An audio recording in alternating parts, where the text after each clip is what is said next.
तर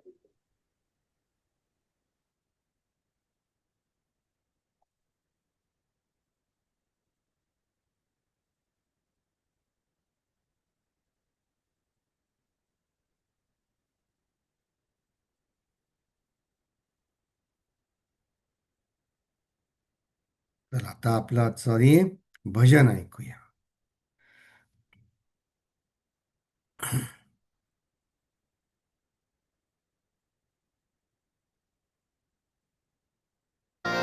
निर्गुणाचे भेटी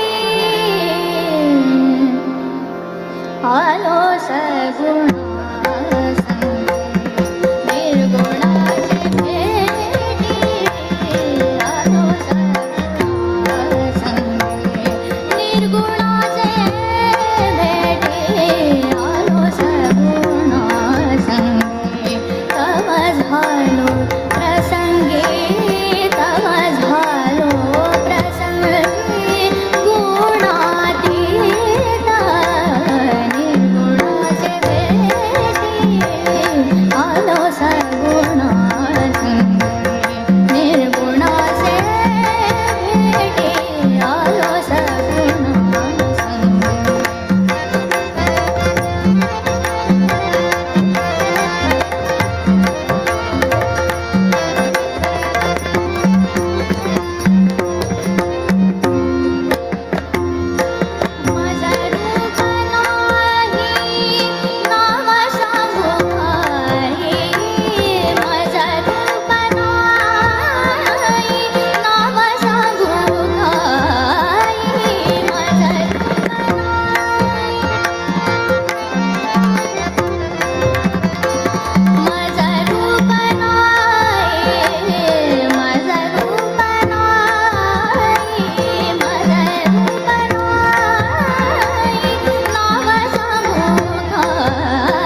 या अभंगात वर्णन केल्याप्रमाणे आज समर्थ आपल्याला आपल्या बुद्धीच्या भूमिकेतून सगुणापासून निर्गुणाकडे नेणार आहे.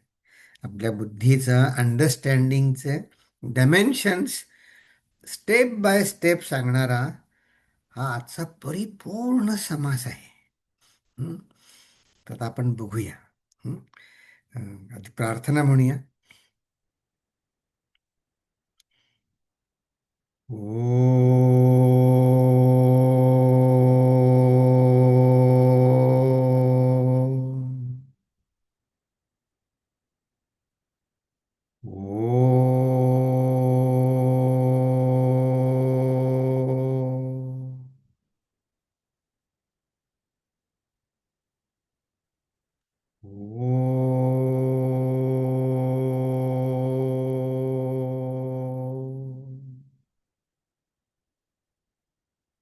ओम श्री गणेशाय नमः. ओम श्री सरस्वत्यै नमः. ओम श्री गुरुभ्यो नमः. शुकासारिखे पूर्ण वैराग्य ज्याचे, वशिष्ठा परिज्ञान योगेश्वराचे, कवी वाल्मिका सारिखा मान्य ईसा, नमस्कार माझा सद्गुरु रामदासा. नमस्कार माझा सद्गुरु रामदासा. जय जय रघुवीर समर्थ. नमस्कार तुम्हा सगळ्यांना. गेल्या वेळी आपण जनस्वभाव निरूपण आपल्या प्रत्येकाचं व्यक्तिचित्र जणू काही रामदास स्वामींनी वर्णन केलं होतं, की आपली बुद्धी मूलतः स्वार्थी असते, पण त्याच्यातच विवेक कसा बघायचा हे जाणून घ्यायचा हा छोटा असा गेल्या वेळचा समास होता. तर सुरुवातीच्या ओवीमध्ये म्हटलं होतं की आपला स्वभाव कसा आहे. आरंभी म्हणती देव, म्हणजे देवा मला काहीतरी दे, म्हणजे मला काही देव ऐसी वासना. तर त्याच्यावर प्रश्न आहेत, एक दोन कॉमेंट आहेत, त्या आधी आपण बघू. त्या निमित्ताने आपण एक सारांश पण बघू आणि मग पुढे जाऊ. तर असं म्हटलं की काहीच भक्ती केली नसता आणि इच्छिती प्रसन्नता, म्हणजे काही सेवा न करता स्वामीस मागती. मग असा प्रश्न होता की मग आम्ही पण तेच करतो. आम्हाला कोणाला काही कोणाकडनं काही काम करून घ्यायचं असेल तर आम्ही त्याची काहीतरी सेवा करतो. मग ते देवाचं आणि ते तसंच आहे का, ह्याच्यावर आपण खरं विस्तृत चर्चा केली आहे. पण एक छोटा प्रश्न आहे, तर तो आपण प्रश्न बघू. की देवाकडे मागणं गैर नाही, पण मागतच राहणं काही योग्य नाही. हां, आता हे झालं, आता पुढे, आता पुढचं द्या, आ- असं मागतच राहणं काही योग्य नाही. मग त्याच्यावर आपण एक लिव्हिंग वेदांत मधला त्या स्वामीजींच्या, की हे वेदांत जीवनात कसा आणायचा, देव कसा निष्पक्षपाती आहे. मग देव निष्पक्षपाती राहून देतो म्हणजे काय करतो, असा प्रश्न आहे. हम्म. चांगलं आहे. आपल्या बुद्धीमध्ये प्रगल्भ आपल्याला प्रश्न पडला नसेल, पण आपलं विचार करताना आपली बुद्धी खोल जाते, आपलंच धारणा बळकट व्हायला मदत होते. म्हणून आपण या विषयाची चर्चा करतो आहे, की भगवंत निष्पक्षपाती राहून सुद्धा मदत करतो. म्हणजे कसं करतो. हम्म. तर असं आहे, एक संत संगतीतलंच सांगत आहे. तर संत म्हणले, भगवंताकडे काय मागावे आणि कसे मागावे, ही म्हणले कला आहे. कला आहे. मग कला आहे म्हणजे काय आहे. तर म्हणले की भगवंताकडे कृतज्ञतेच्या भावनेनं मागावं. त्याने विचारलं का. तर म्हणले तो आता व्यवहारातच विचारतोय, कारण तुझा प्रश्न होता की भगवंत पण असाच आमच्यासारखा व्यवहारी आहे का. म्हणजे तू व्यवहारामध्ये कोणाला भरपूर दिलंयस आणि त्याची काही त्यांनी ग्रॅटिट्यूड कधीच दाखवली नाही, तर तुला आवडेल का पुढच्या वेळी मागायला आल्यावर. नाही, नाही आवडणार ना. तर म्हणून देवाकडे पण त्याच भावनेनं ग्रॅटिट्यूड त्यांनी जे दिले त्याच्याबद्दल आधी कृतज्ञतेची भावना मागा, ठेवा मनामध्ये. बरं. ओके. आणि दुसरं काय म्हणले की भगवंत सर्वज्ञ आहे या भावनेनं मागावे. तर म्हणले म्हणजे काय? ते म्हणले म्हणे मराठी समजलं मला, पण त्याचं वागणुकीत कसं त्याचं रूपांतर झालं पाहिजे ते सांगा. तर स्वामीजी म्हणले की आधी म्हणले असं आहे, तुझी अडचण आपण म्हणे देवाकडे मागतो, म्हणे आपली अडचण देवाला सांगतो की नाही. हं. मग म्हणले देवाला सर्वज्ञ पण म्हणायचं आणि माझी अडचण, मग त्यांना काय भगवंतांना माहिती नाही म्हणून आपण सांगतो का? म्हणजे मग आपली अडचण भगवंताला माहिती नाही असं झालं. अं, तर म्हणे पण म्हणे तरी पण म्हणले चांगलं आहे, कारण भगवंत काय म्हणतात, किमान पक्षी हा माझ्याकडे सर्व शक्तिमान मी आहे म्हणून तर माझ्याकडे आला. हो की नाही? सर्व शक्तिमान तर देवाला मानतो आपण, पण सर्वज्ञ जरा मानायला. मग म्हणे सर्वज्ञ आहे या भावने ठेवून पुन्हा मागायचं, ते कशा भावनेनं मागायचं? तर ते म्हणले भगवंताकडे असं मागावं की हे मागतोय, पण म्हणले हे जे काही मी मागतोय ते माझ्या साधनेच्या आड येत आहे का? तर मग मला नको. मग आपण काही जास्ती पैसा मागत असू, मान सन्मान मागत असू, नोकरीमध्ये काय अमुक तमुक जे काही मागत असू ते, पण त्यांनी माझी साधनेला आड येईल, अडचण होईल, तर मग ते नको मला. हम्म. ह्या भावनेनं मागावं. तर त्यांचं समाधान झालं बघा, की भगवंताकडे मागायला हरकत नाही, अं, पण असं म्हणावं की साधनेच्या आड येत असेल तर मला नको. बरं, मग आता पुढे काय आपण बघितलं, की म्हणले हे परमार्थाचे आणि व्यवहारातले नियम दोन्हीकडे सारखेच आहेत. कष्टे विण फळ नाही, सगळं अगदी सारखं आहे. तर आणखीन एक मागवं कौतुक, ते दीर्घ सूचनेचे कौतुक म्हणजे काय? तर असं आहे, दीर्घ सूचना अशी की आजूबाजूच्या लोकांचा व्यवहार लोक कर्तव्य करतील नाही तर नाही करतील, पण मी माझ्या कर्तव्याला चुकणार नाही, ही भगवंताला म्हणे आधी प्रॉमिस द्यायला पाहिजे आपण. की म्हणे तू, त्यांनी काय इतकं सुंदर समजावून सांगितलं, म्हणे मी का कर्तव्य करायचं? मग म्हणे बघ, तुला तुझ्या परमार्थात प्रगती पाहिजे की नाही, मग त्यासाठी तू कर्तव्य करत राहायला पाहिजे. मग म्हणे लोक करत नाहीत. तर म्हणले हे बघा हे असं आहे की म्हणे 4 जण आजारी आहेत, त्यातले 3 जण औषध घेत नाही आणि तू घेतोय. मग तू असं म्हणतोस का की ते 3 औषधं घेत नाहीत म्हणून मी पण घेत नाही? मग हे तर काय म्हणे, असं नाही. तर तू कर्तव्याने म्हणे काय होतं, मनाच्या शुद्धीला, मनाची शुद्धी होते. हे करते म्हणून कर्तव्य करायचं. तर बघा त्यांनी किती छान समजावून सांगितलं की बाकीचे नाही करत तर म्हणे तो त्यांचा प्रश्न आहे, आणि म्हणे ते औषध नाही घेत म्हणून तू पण घेणार नाही का?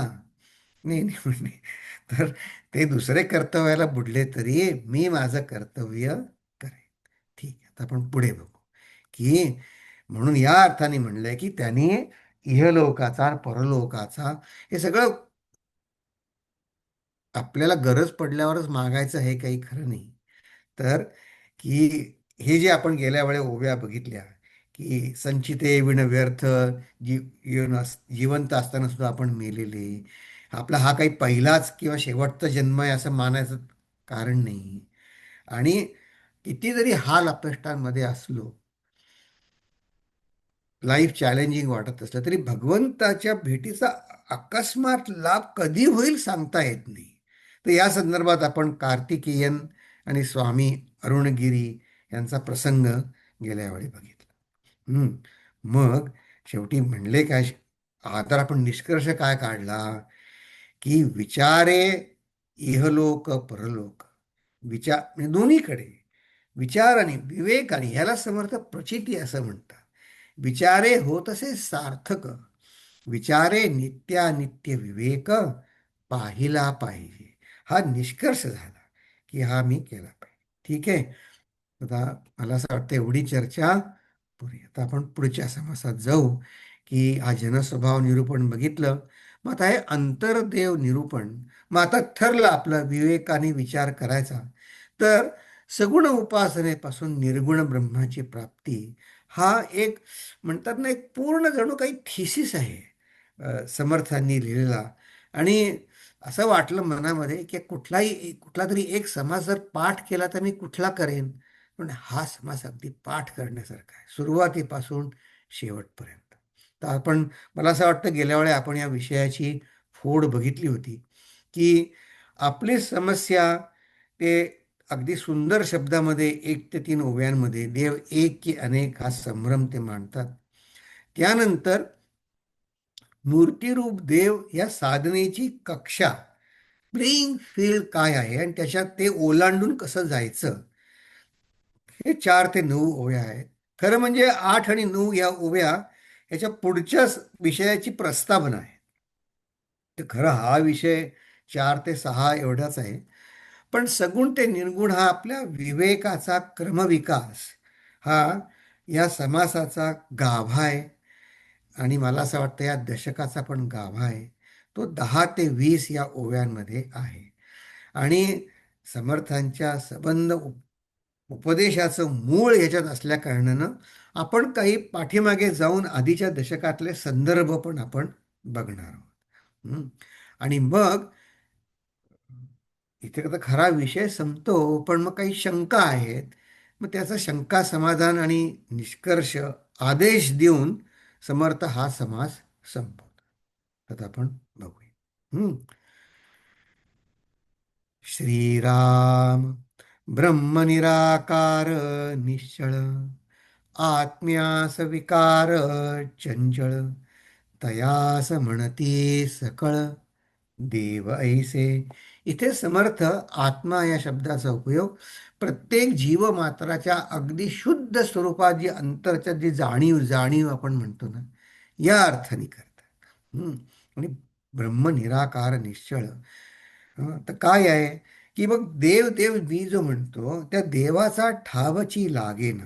म्हणजे मला आता देवा संबंधित डेफिनेशन किती आहेत, गुरुजी एकदा गमतीनं सांगत होते की त्यांच्यापाशी आता, आता ही खूप जुनी आठवण आहे, पण त्यावेळेस गुगल नवीन होतं. तर गुरुजींना सगळ्यांनी सांगितलं, हां म्हणे गुगलवर मिळालं काहीतरी. मग गुरुजीला कोणी प्रश्न विचारला की काही विचार, गुरुजी म्हणले मग तू गुगललाच का विचार, मला कशाला विचारतोस. तर ते नाही नाही म्हणले, तुम्ही सांगा की देवाबद्दल. तर गुरुजी म्हणले, म्हणे मी गुगलचं महत्त्व नाकारत नाही आहे, म्हणे एकदा माझ्याच मनात आलं म्हणून मी गुगलवर टाईप केलं गॉड, पण एवढे लिंक्स आले की म्हणे देवसुद्धा म्हणला असेल ओ माय गॉड. एवढे एवढे लिंक, एवढ्या लिंक आल्या. तर ते विनोद जाऊ दे, पण देवाची संज्ञा किंवा माझी धारणा काय आहे, हे आपली धारणा सुद्धा बदलत असते बघा. या अर्थाने समर्थ म्हणतात, देवाचा ठावची लागेना, एक देव नेमस्त कळेना, बहुत देवी अनुमानेना, एक देव. मग आता जे वेगवेगळ्या देवांची पारायण, ह्या आज काय माझ्या ओळखीचे काही 1-2 जण होते भारतात असताना, ते त्यांचा अगदी नियम असे, सोमवारी ह्या देवळात जायचं, शनिवारी इथे जायचं, मंगळवारी इकडे जायचं. हरकत नाही काही, पण ते आपल्या जीवनाच्या, आपल्या उपासनेच्या आड नाही येतं का. म्हणजे असं एक उदाहरण तुम्हाला, टीका म्हणून नाही, पण ते सांगतो कसं, की मग अशाच एक त्या फॅमिलीचा मुलगा आता अमेरिकेत आले. मग त्यांचं, आता हे तुम्हाला मी 10-12 वर्षापूर्वीची आठवण सांगतोय. मग ते त्यावेळेस सगळे भारतात जाऊन एक 10 दिवसाची सुट्टी काढून लग्न करून यायचे. मग तसे ते आले. तर त्यांच्या आई तिथून सांगत असत की अगं आता श्रावण महिना सुरू झाला, अ, तुझ्या सुनेला असं इकडे घेऊन जा, या देवळात आज काय काय असतं ना श्रावण महिन्यामध्ये, आज कुठली तांदूळाची मूठ व्हायची शंकरांना, असं काहीतरी वेगवेगळं दर शनिवार सोमवारी, श्रावणी सोमवारी असतं. तर त्यांनी सांगितलं, आई तू सांगते ते ठीक आहे, पण इथे त्याची काही सोय नाही.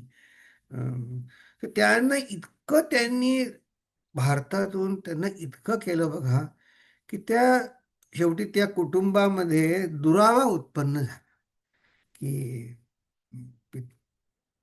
हाय, असं होऊ नये बघा. की दे हे हे मी डोळ्यांनी पाहिलेलं आहे उदाहरणं. बहुत देवी अनुमानेना एक देव, मग देव एक आहे म्हणता. तर मग हे असं आपण वेगवेगळं करतो, त्याचं आपल्याला बंधन, बेडी घालून घेतो आणि काही शक्य होत नाही. तर बघा बुवा, हे ते समर्थांनी सांगितलंय. म्हणून समर्थ काय म्हणतात? म्हणून विचार असावा, विचारे देव शोधावा, बहुत देवांचा गोवा पडोची नये. गोवा म्हणजे आपण ज्याला म्हणतो ना गोंधळ किंवा समस्या, ती म्हणे तुमच्या जीवनात पडू देऊ नका. तर ती ही समस्या दुसऱ्या एका घटनेमध्ये, ही समस्या स्वामीजींनी इतक्या सुंदर तऱ्हेनं सोडवली. स्वामीजी आले ते व्हिजिटला. त्यांनी विचारलं स्वामीजींना, मी काय करू असं माझ्या त्या गृहिणींना काय दिवस राहत नव्हते. आणि त्यांचे आई वडील त्यांना काहीतरी असे जे आपण ऐकलेले नाहीत असं काही करायला सांगत होते. म्हणे माझे आई वडिलांना आणि सासू सासऱ्यांना वाटतं आम्ही देवाचं काही करत नाही म्हणून असं होत आहे. म्हणे त्यांना काय सांगू. स्वामीजींनी त्यांना इतकं सुंदर उत्तर दिलं. स्वामीजी म्हणले, तुला तुझ्या सासू सासऱ्यांना आणि आई वडिलांना नाराज करायचं नाही, तुला त्यांचे आशीर्वाद पाहिजे. तर तू त्यांना फक्त नम्रपणे सांग की मला ऑफिसच्या कामामुळे मला नाही जमत आहे, माझा व्हिसा टेम्पररी आहे, मला पुष्कळ काम करायला लागतं. तर माझ्या नावाने तुम्हाला काय करायचं ते करा. मी इथे तुम्हाला नमस्कार करते आणि मी मानस पूजेमध्ये तुम्हाला नमस्कार करते. हे तुम्ही करा. मी याच्या विरोधात नाही आहे, पण मला काही हे इथं करणं शक्य नाही. तर त्यांना पटलं बघा. आणि आता आहेत त्यांना एक नाही दोन मुलं आहेत. हं. तर तो फार सुंदर त्यांनी स्वामीजींनी इतकं सुंदर कोडं सोडवलं. त्यांनी सांगितलं की आईवडिलांशी भांडू नको, सासू सासऱ्यांशी भांडू नको, असं करायचं किंवा नाही करायचं. त्यांना सांग तुमचे आशीर्वाद मला पाहिजे. मी नास्तिक नाही आहे, पण मला नोकरीमुळे नाही जमत. तर मी तुम्हाला नमस्कार करते आणि तुमचे आशीर्वाद मला द्या. म्हणे तुमच्या आशीर्वादानेच बाळ होणार आहे असं सांग म्हणे त्यांना. वा. कि- म्हणजे बहुत देवांचा गोवा पडोची नाही, आपला विरोध नाही आहे, पण आपल्याला जीवन अविरोध आपल्यासाठी करायचं आहे. आणि ही कला फक्त संतच सांगू शकतात. हम्म. तर आता आपण पुढे बघूया की मूर्तिरूप देवाच्या साधनेची कक्षा फार सुंदर ओव्या आहेत ह्या. देव क्षत्री पाहिला. क्षत्री म्हणजे क्षेत्री. हे तीर्थक्षेत्र असतात ना, त्याला समर्थ हे क्षत्री म्हणतात. देव क्षत्री पाहिला, त्या सारिखा धातूचा केला, पृथ्वीमध्ये दंडक चालिला, येणे रीती.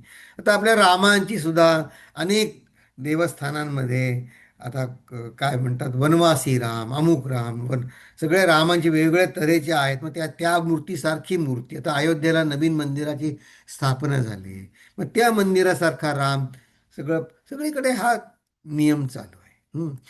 नाना प्रतिमा देवांचे मूळ, तो हा क्षत्रदेवची केवळ, नाना क्षत्रे भूमंडळ शोधून पहावे. या सगळ्या क्षेत्रांमध्ये अगदी असंच आहे. मग तिथं काय असतं त्या क्षेत्रांमध्ये? क्षत्री देव पाषाणाचा, विचार पाहता तयाचा, तंत लागला मुळाचा अवताराकडे. म्हणजे हे क्षेत्रातले देव तर ठीक आहे, पण ते अवतारांकडे त्याची आपला बुद्धीचा, भक्तीचा क्रमविकास समर्थ सांगतायत. मग हा अवतारी सुद्धा देव संपले, देह देहे धरून वर्तवून गेले, त्याहून थोर अनुमानले ब्रह्मा विष्णू महेश. म्हणजे आता अवतारी देव काय राम आहेत, कृष्ण आहेत, त्यांनी सुद्धा आता अवतार म्हणून घेतल्या. अवतार म्हणजेच काय की निर्गुण निराकार अमर्याद देवानी स्वतःहून मानवी देहाचं मर्यादित्व स्वीकारलं. त्यालाच तर आपण अवतार म्हणतो की नाही. मग ते मानवी देहा अवतरले, मग ते त्यांना मानवी देह ठेवायला पण पाहिजे. पण मग मग ते देह ठेवणारे नको, ते ब्रह्मा विष्णू महेश हे त्याच्या परते आहेत. मग हा प्रवास बघा कसा आहे की आता प्रवास आता 8 आणि 9 ही पुढच्या विषयाची प्रस्तावना आहे.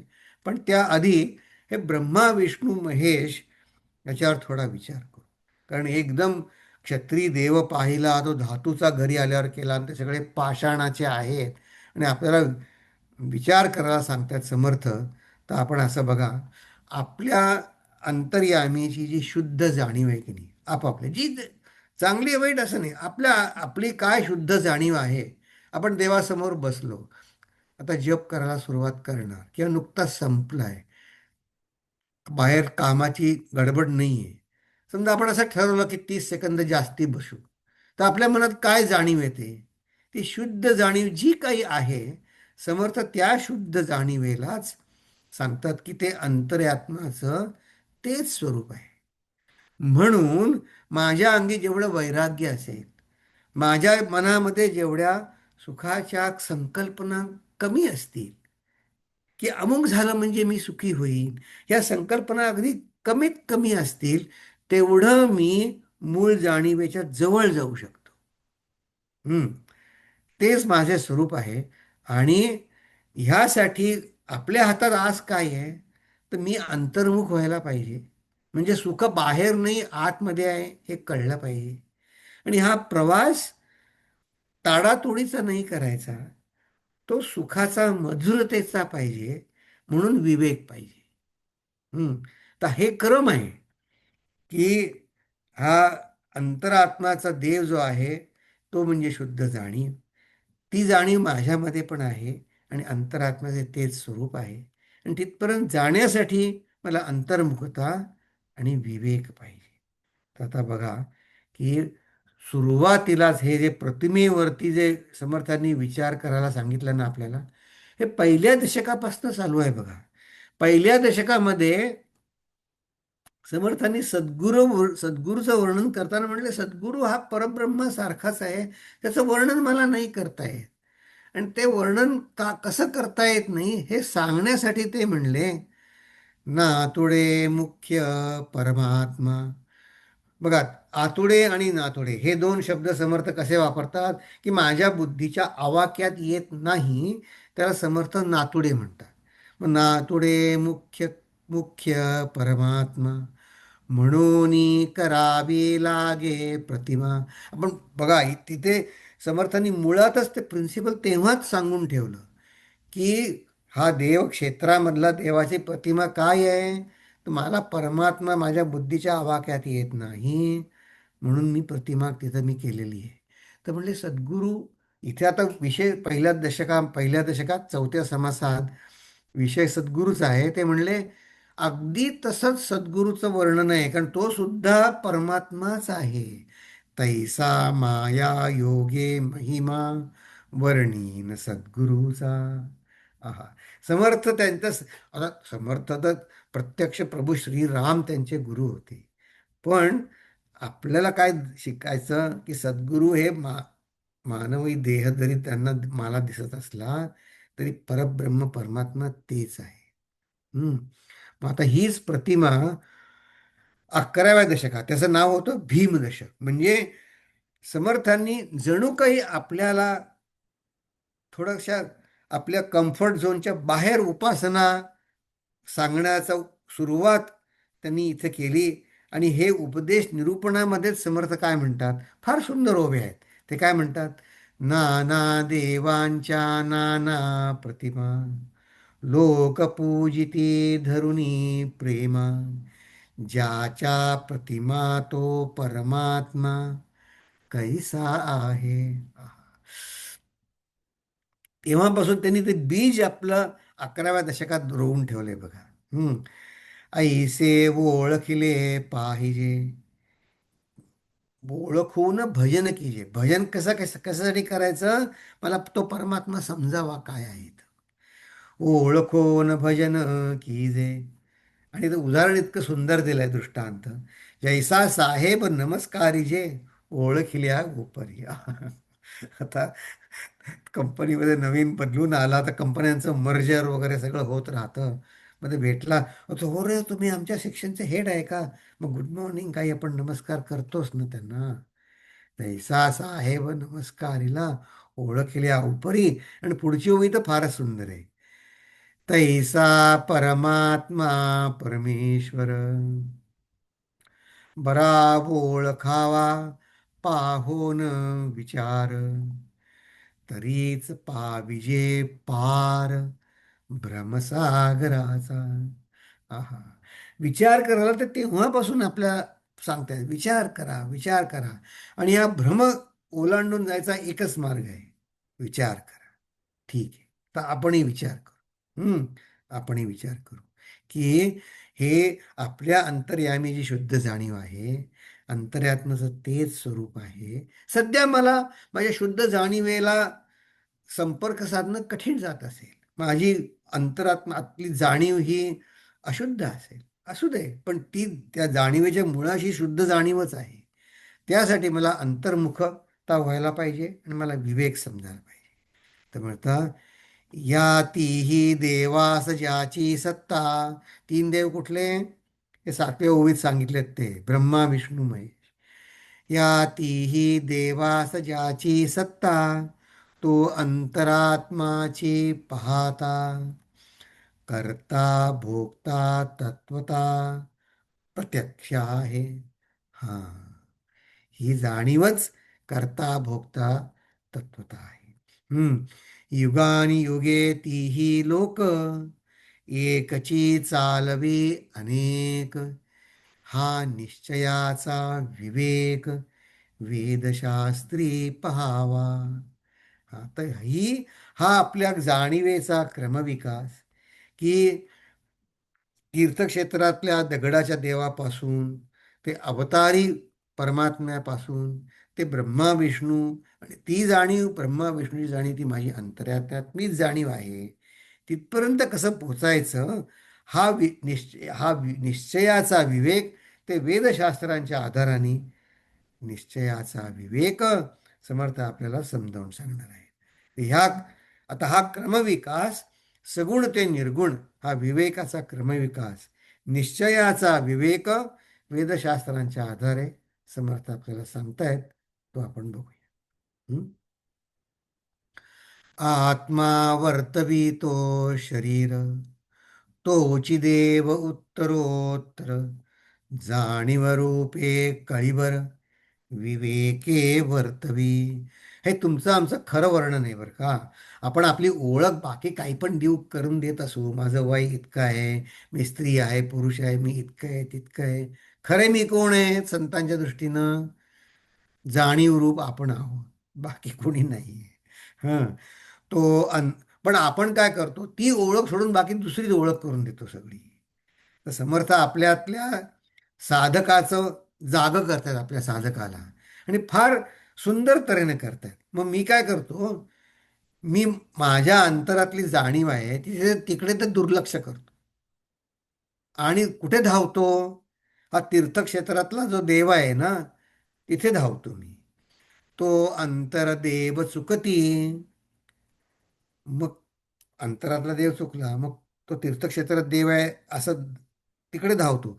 धावा घेऊनी तीर्था जाते, प्राणी बापुडे कष्टते, देवास नेणता. म्हणजे देवाला जर समजलं नाही, तर त्या तीर्थक्षेत्राला जाऊन धावपळ होते, सगळे तऱ्हेनं गैरसोय होते. खरी गोष्ट, आपण त्या तीर्थक्षेत्राला जातो, ते खरं तीर्थक्षेत्राला जात नाही, खरं ते पर्यटन असतं बरं का. ते पर्यटन असतं. पण ते मग तीर्थक्षेत्राच्या नावाखाली धड तीर्थक्षेत्रालाही जाणं होत नाही, पर्यटन पण होत नाही. मग मग ते अडचणी होतात खूप. मग विचारती अंतःकरणी. आता हे समर्थांचे शब्द आहेत, मी नाही म्हणत आहे. जेथे तेथे धोंडा पाणी, उगीच वणवण हिंडोनी काय होते. हे फक्त समर्थांना शोभतं बरं का. हं. मग विचारती अंतःकरणी बापुडे कष्टती. म्हणले, अरे तर देवात नाही, आता कष्टच झाले. जेथे तेथे धोंडा पाणी, उगेच वणवण हिंडोनी काय होते. आता मी लहान तोंडी मोठा घास घेतो आहे खरा, पण प्रकाशजींनी मला एक कविता पाठवली. त्यामध्ये काय म्हणतात बघा, कर्तव्य सोडून मागे जाशील तीर्थाटनी, भेटतील सर्व चिंता. न भेटेल चिंतामणी. त्यांची परवानगी न घेता मी हे प्रेझेंट करतोय, पण मला ते माफ करतील. पण हे मला पटलं बघा, की ते ते थेट समर्थ सांगतायत की बापुडे प्राणी कष्टती देवास नेणता.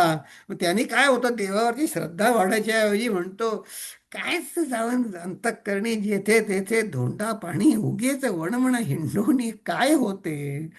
काय होते आता, काय होते. पण असं बघा, की हे पण ज्याला कळलं ना, हं, कोणाला जाऊन कळतं, कोणाला न जाता कळेल, पण कळेल तर खरं. हं. मग त्यांनी आपलं तीर्थक्षेत्राशी भांडण नाहीये. उलट असे कळलेले लोक तीर्थक्षेत्रात जाऊन तिथे मोठ्या मोठ्या उपासना करतात.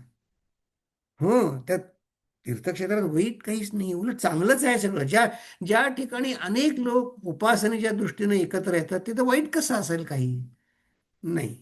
पण मी ते समजून गेलं पाहिजे.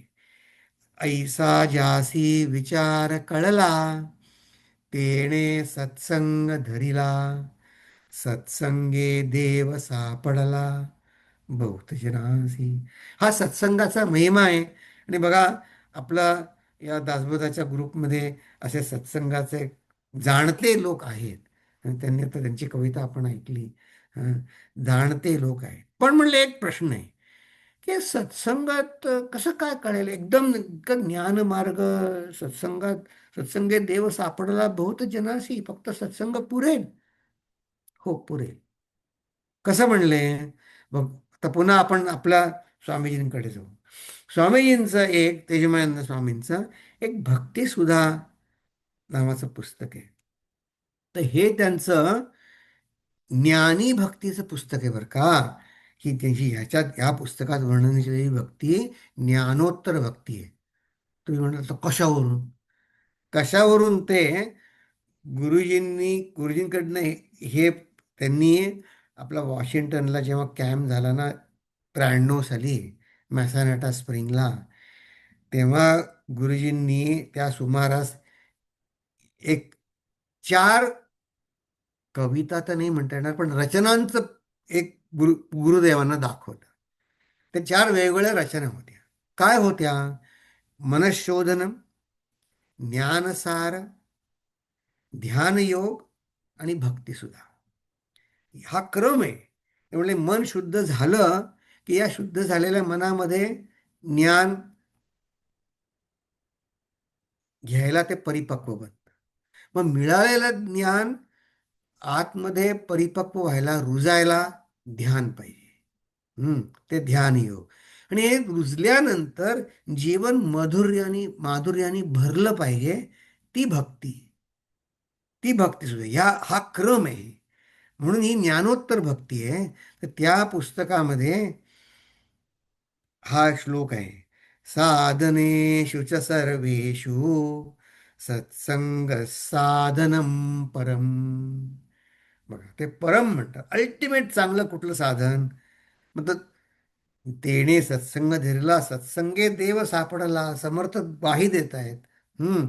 साधनेषु च सर्वेषु सत्संग साधनम परम. ते म्हणले काही दाखला द्या, दृष्टांत द्या, काही तुमचं रोल मॉडेल, काही तुम्हाला कोणी सुधारल्याची बिफोर आफ्टर अशी काही उदाहरणं आहेत का? आहेत, आहेत म्हणले गुरुजी, सांगतो ना. हम्म वाल्मिकीर ध्रुव प्रल्हादौ सत्संगात प्राप्नुवन परम. बघा, वाल्मिकी कोण होते आधी? हम्म, डाकू होते असं आपण ऐकतो. ध्रुव कोण होते? ते काय देव पाहिजे म्हणून गेले का देवाकडे? त्यांना वडिलांच्या मांडीवर बसायचं होतं, म्हणून ते ना. आता हे मी प्रेमाने म्हणतोय बरं, आदराने, की तुम्ही चुकीचा अर्थ लावू नका. त्यांना त्यातनं ते चिडून गेले. ध्रुव, प्रल्हाद, त्यांना सत्संगामध्ये त्यांना प्रत्येकाला नारद मुनींनी सत्संगात सांगितलं की नाही? हम्म, प्रत्येकाला. हा, तर मी आपल्या मनाशीच माझ्या, की 2 ओव्यांमध्ये कोणी म्हणेल, "हा, हे जुने दाखले पुराणातले आम्हाला नको. सत्संगाने काय होतं ते सांगणं. हा चला, पुढचा श्लोक आहे. बघा, या रचना इतक्या परिपूर्ण आहेत की मनात शंका आली की लगेच त्याला उत्तर पुढच्या श्लोकात मिळतं. हा, तर म्हणले, सत्संग सर्वदा कार्य सर्व विघ्न हरो हि सहा. म्हणजे सत्संगाने काय होतं माहितीये का? तुमची सगळी विघ्न हरतात. अरे वा वा वा. म्हटलं थांब, साधनेच्या दृष्टीनं साधनेत ज्ञानी माणूस कशाला विघ्न म्हणतो? आता मला जर कुठे मी गेलो आणि मला सकाळी कॉफी नाही प्यायला मिळाली तर मी त्याला विघ्न म्हणतो. मी मी माझ्यात मी माझ्या भूमिकेतनं सांगतोय बरं का. मला कुठे चहा गरम नाही मिळाला, कॉफी नाही मिळाली, विघ्न आलं. तर नाही नाही नाही म्हणले. मी विघ्न काय हरतात ते ऐकून घे आधी. सत्संग सर्वदा कार्य. कार्य म्हणजे हा आदेश आहे की करा सत्संग सर्वदा. का? सर्व विघ्न हरो हि सहा. अहंता ममता विघ्ना तथैव च सुखस्पृहा. ही विघ्न काय आहेत? माझा अहंता, मी अँड माइन. मी आणि माझं. अहंता, ममता. आणखी काय? मला सुख असावं, देह माझा सुखात असावा. सुखस्पृहा ही तीन सगळ्यात मोठी विघ्न आहेत. मुद्दामून कोणी देहाला दुःख व्हावं असं म्हणत नाही. पण आपली भूमिका अशी पाहिजे, असलं तर असू दे, नसलं तर नसू दे. हा, एक तुम्हाला खरी आठवण सांगतो. खूप पूर्वी सत्संगाला जायचो, त्या गुरुजींकडे अं, एक जण आले. ते म्हणले, खूप दिवसांनी आले. ते म्हणले, खूप काय करावं स्वामीजी, खूप दिवसांनी आलो, आजारी होतो. म्हणजे काय, बरं होईना. स्वामी त्याला काय म्हणले? बरं म्हणे, अंथरुणात खेळून होतात, जगामधले भोग भोगायचे तुमचे थांबले होते. काय वाईट आहे म्हणे आजारपणामध्ये, जप तर चालू होता ना. आता हे हे सुद्धा स्वामीजींनाच सांगणं शोभतं. तर हे सुखस्पृहा ही सगळी ह्याला विघ्न म्हणतात. बघा, तुमच्याकडे मी कोणाकोणाकडे गेलो होतो तिथे आता प्रत्येक संतांची वेगवेगळी कॅलेंडर असतात की नाही हो, तर त्यांची कॅलेंडर एकाचं होतं. त्यात एकांकडे गेलो होतो, ते गोंदवलेकर महाराजांचं कॅलेंडर आहे. त्याच्यात त्या दिवशी कॅलेंडरवर वाक्य होतं, ज्याच्यावर भगवंताची पूर्ण कृपा आहे त्याला भगवंत पुरेसे पैसे देतो, पण ज्याची परीक्षा पाहिजे आहे त्याला भगवंत भरपूर पैसे देतो. असं त्या, आता तुम्हाला पटणार नाही कदाचित, पण आता बघा. हा. अहंता ममता विघ्ना तथैव च सुखस्पृहा. हे झालं, ही विघ्न आहेत. आधी पटू तर दे, ही विघ्न आहेत. मग पुढची गोष्ट. बर, ठीक आहे, आता आपण पुढे चालू. मग पुढे काय आहे? मग हे पटणं हे विवेकाचं काम आहे. ऐसी हे विवेकाची कामे, विवेकी जाणतील नेमे, अविवेकी भुलले भ्रमे, त्यास हे कळेना. खरं आहे हो. आता पुरेसे पैसे समजा नसतील, देह दुःख आलं, ते ती भगवंताची कृपाच आहे, पटणं कठीणच आहे हो. हा, पण अविवेकी भुलले भ्रमे, त्यास हे कळे. पुढे, अंतरवेधी अंतर जाणे, बाहेर मुद्रा काहीच नेणे, म्हणून विवेकी शहाणे अंतर शोधती. हे बाहेरून बघून कसं कळणार? ते अंतरंग फक्त संतांनाच कळतं. म्हणून विवेकी नेहमी आपल्या आतमध्ये शोध घेत असतो. विवेके वीण जो भाव, तो भावची अभाव. म्हणजे मी जे देहाच्या संदर्भात, देहाला रेफरन्स ठेवून मी जे सुख सुख म्हणतो, चांगलं आहे असं म्हणतो, समर्थ म्हणतात तो काही, हा विचारच पुरेसा नाही. तो तुझा भाव खरं नाहीच आहे, खरं तो पूर्ण विचार नाहीच आहे. मूर्खस्य प्रतिमा देव ऐसे वचन. मी कसं म्हणतो, ह्यांच्याकडला देव जागृत आहे, मोठा आहे, अधिक शक्तिमान आहे. म्हणजे काय? सोन्याचा असेल, चांदीचा असेल, मोठी मूर्ती असेल, त्याला मी म्हणतो हे देऊळ चांगलं वाईट. अंतराने विवेकाने विचार केला का देवासंबंधी, ते महत्वाचं आहे. पाहता समजत शेवटा गेला, तोची विवेकी भला, तत्वे सांडून पावला निरंजनी. तर ह्या पुढच्या स्टेप्स आहेत. विवेकाने आपण तिथेच अडकायचं नाही, सगुण उपासनेत तिथेच अडकायचं नाही. समजा कर्मधर्म संयोगाने परिस्थिती चांगली आहे, मोठी मूर्ती करणं शक्य आहे, जरूर करावी. पण माझ्या घरी मूर्ती मोठी आहे म्हणून माझी भक्ती श्रेष्ठ असं मानायचं मला काहीही अधिकार नाही.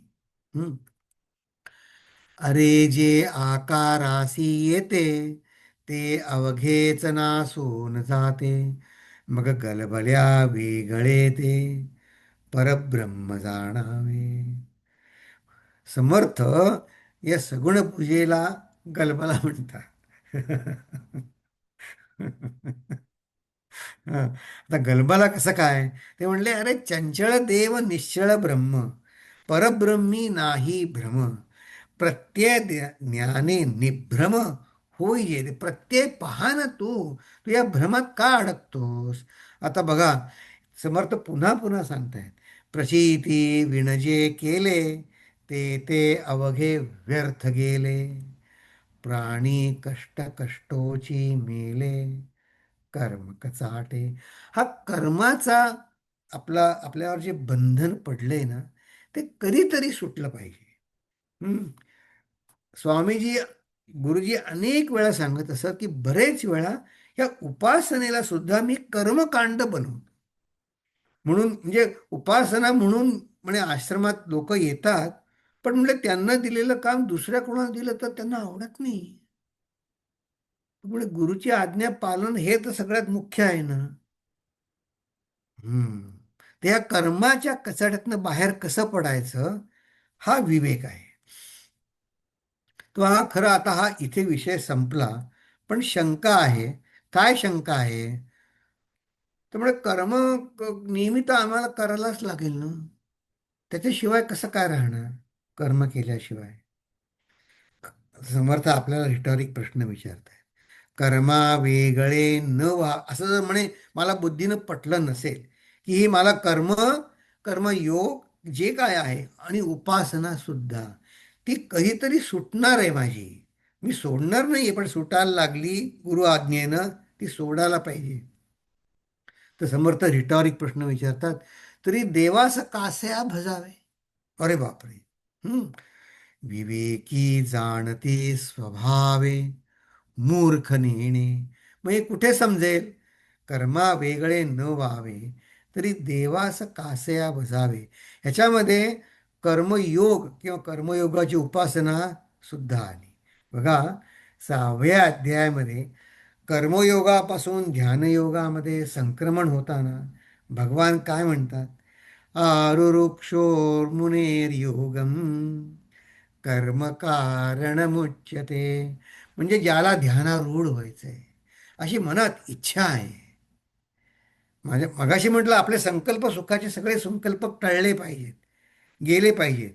पण असा एक संकल्प आहे की माझी ध्यान लागावं, माझं मन निर्मळ व्हावं, असं ज्याला वाटतं, त्याला गीता सांगते कर्म कारण उच्यते. त्यासाठी कर्मयोग काय? पण कर्मयोग करता करता जर मन शुद्ध झालं, तर कर्मच करत बसायचं नाही. योगारूढस्य तस्यैव शम कारणमुच्यते. आहा, ही शांती सगळ्यात. जो योगारूढ आहे त्याला कर्म करायची गरज नाही. ह्या आरुरुक्ष आणि योगारूढ यालाच या अध्यायामध्ये पुढे कर्मयोगी आणि संन्यासी हे समान अर्थाने शब्द भगवंतांनी वापरलेले आहे. तर हे हे दासबोधातला हा प्रश्न, रिटॉरिक प्रश्न, कर्मा वेगळे न व्हावे तरी देवास कासया भजावे, म्हणजे देवाला भजन करायचा मुख्य हेतूच हा आहे की मी कर्माच्या कचाट्यातनं बाहेर पडावं. हाच मुख्य हेतू आहे. काही अनुमानले विचारे, देव आहे जगदांतरे, सगुणा करिता निर्धारे, निर्गुण पाविजे. सगुणा जसं कर्मयोगाच्या आधाराने ध्यानयोग साधायचा, तसं सगुणाच्या आधाराने निर्गुण उपासनेमध्ये जायचं. हा दंडक आहे, हा मार्ग आहे. तर बघा, पुन्हा आपण पाठीमागे वळून बघू. हा विचार समर्थांनी आपण जेव्हा देवशोधनाला प्रारंभ केला 6व्या समासामध्ये, त्यालाच आपण आपल्या साधनेचा पाया असं म्हटलं होतं. पाया इमारत कळस, दशक 6, 7, 8 असं आपण म्हटलं होतं.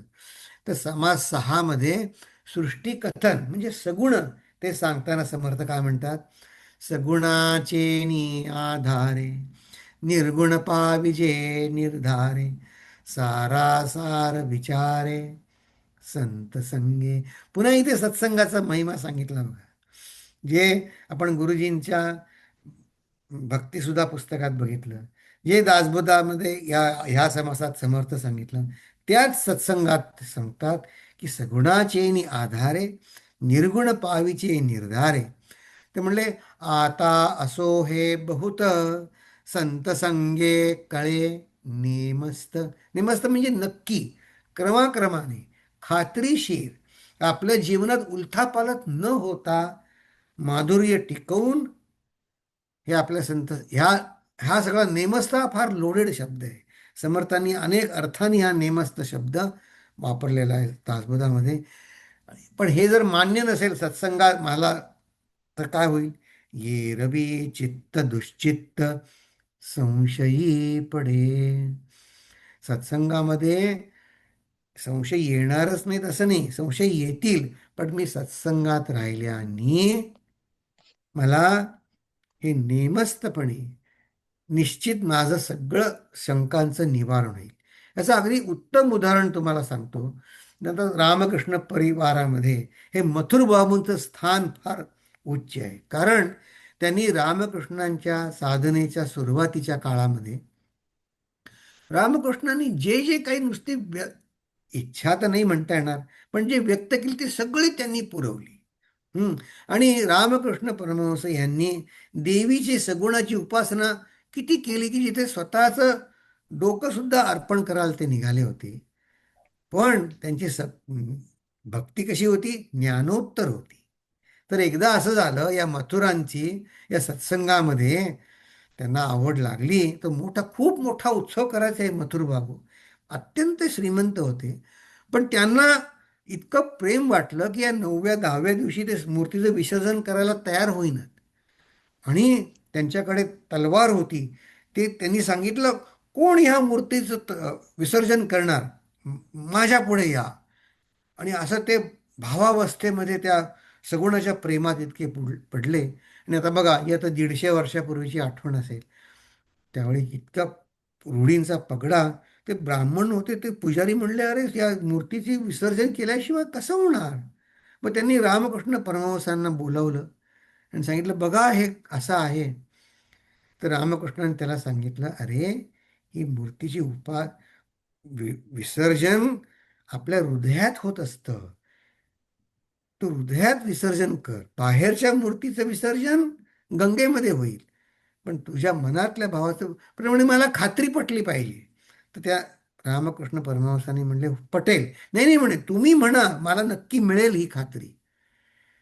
तर रामकृष्ण कधी असं म्हणत नसत की मी तुला म्हणेन. ते म्हणले, देवीची इच्छा असेल तर तसं होईल.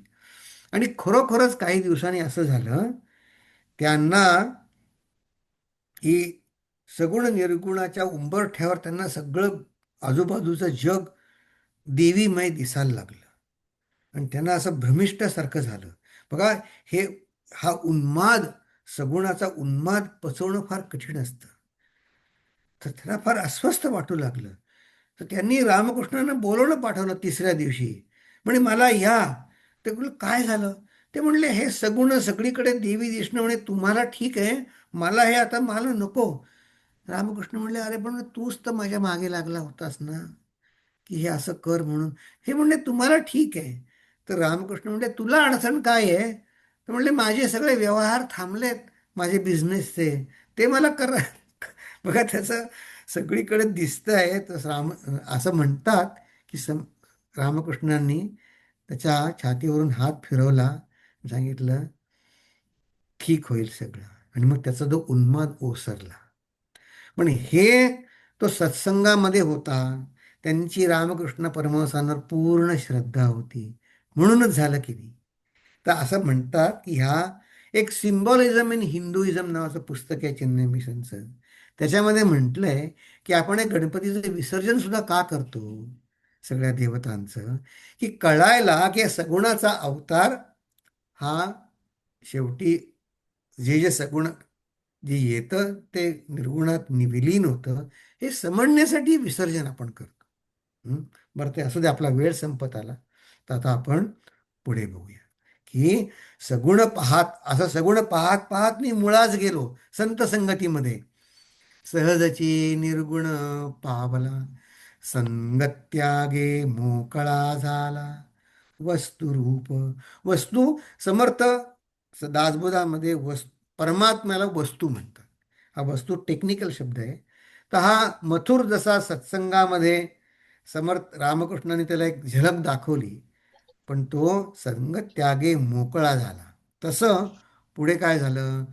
परमेश्वरी अनुसंधान, लाभिता हो इजे पावन, मुख्य ज्ञानेची विज्ञान पाविषे ते. पुढच्या उभीत समास संपतोय. या उभीवर आपण आणखीन विचार करू नंतर. ऐसी हे विवेकाची विवरणे, पहावी सुचित अंतःकरणे, नित्यानित्य विवेक श्रवणे, जगदोद्धार.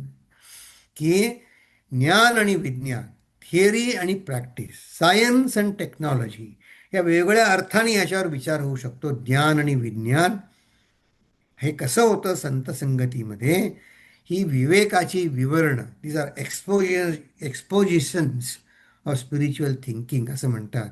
ती सुचित म्हणजे शुद्ध अंतःकरणाने आपण करावी. आणि ती श्रवणानेच होतात. त्यांनी माझा जीवाचा उद्धार होतो, असं सांगून हा अंतरदेव निरूपण समास हा संपतो. आता आजचा आपला वेळ तर संपला. तर आपण याच्यावर आणखी चर्चा पुढच्या वेळी आपण करू. तर याच्यावर मी थांबतो इथे.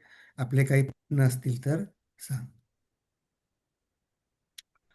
ओम पूर्णमद पूर्णमिदं पूर्णात् पूर्णमुदच्यते, पूर्णस्य पूर्णमादाय पूर्णमेवावशिष्यते. ओम शांती शांती शांती. हरि ओम. श्री गुरुभ्यो नमः. हरि ओम.